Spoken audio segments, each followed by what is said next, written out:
Hey, today we're looking at Forgotten Graves by the Jonestown Massacre, one of my favorite songs by BJM, and I think it's a fun one to play. It has the same chord progression throughout the entire track with a couple change-ups, but those change-ups are very easy to manage with, and if you just listen to the studio version and play along, I think you're going to pick it up relatively easy. So first things first, you're going to need a capo.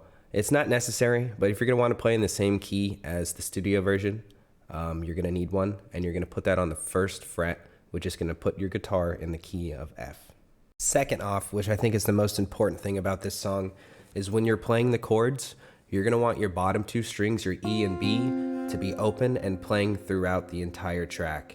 A good way to put it is a lush chord. So when you play those chords, you're going to have those ringing out, and that is exactly what Anton does, and that's what produces that gorgeous sound that you can't stop listening to. So now that we have your guitar capoed on the first fret, and we understand that the open E and B strings are going to be playing throughout the entire track, let's look at the chord progression. All right, so we're going to start with your standard bar chord on the 8th fret of the E string, but you're going to want to have your hand arched so your E and B on the bottom can ring through. That's going to create that lush sound you're looking for. So 8th fret bar chord. We're going to jump down to your 3rd fret, which is a G. Slide 2 more up to your A, 5th fret, and then we're jumping to an E major. We're going to slide all the way back up to the 8, G, A. That's the entire song. Like I said, there are a few change-ups, but we'll work on those after we're good with this. Now that you're feeling a little more familiar with the chord progression, let's work on the strumming pattern, which arguably is going to be the hardest part about this song, but I think it's the most important as well. So for the strumming pattern, I'll try to walk through it as slowly as possible.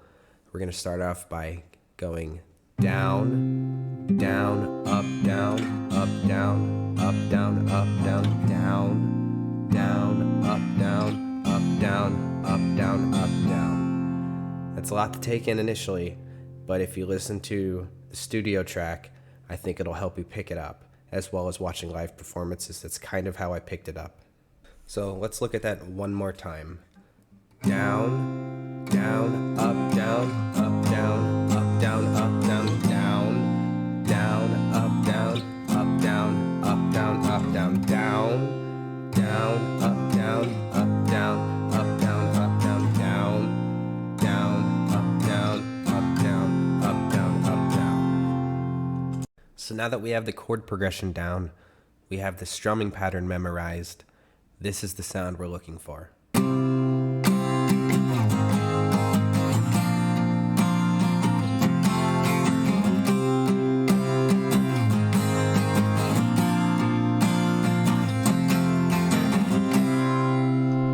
So those change-ups I was alluding to earlier in the video, you're going to play that chord progression twice. The song's going to start out, you're going to play that chord progression that I showed you.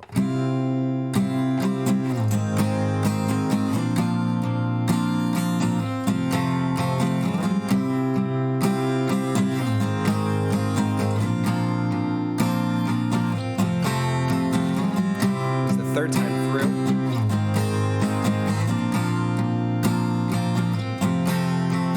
Change up here, watch it.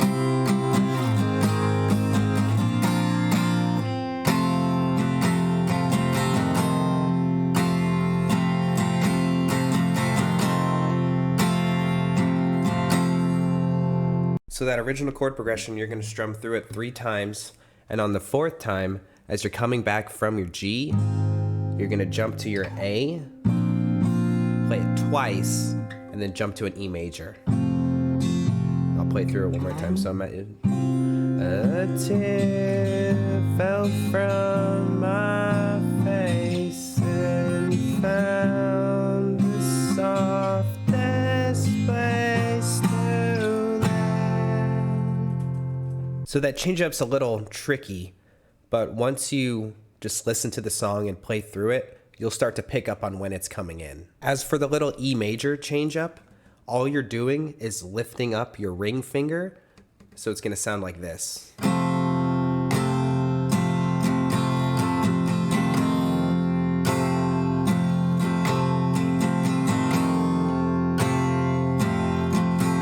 There's a little bit of hammering on and off right there too. You don't have to worry about that too much, but once you have that lift up nice and manageable, start hammering on and off and you'll get it to sound properly.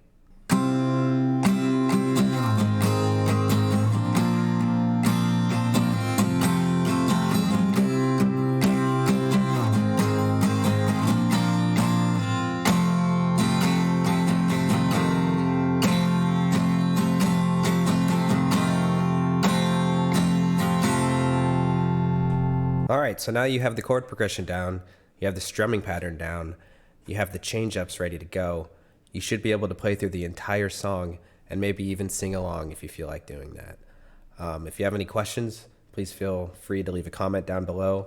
I'll try to walk through any steps that I missed or maybe explained poorly. This is my first time doing this, and I hope I was able to shed some light on how to play Forgotten Graves by the Brian Jonestown Massacre.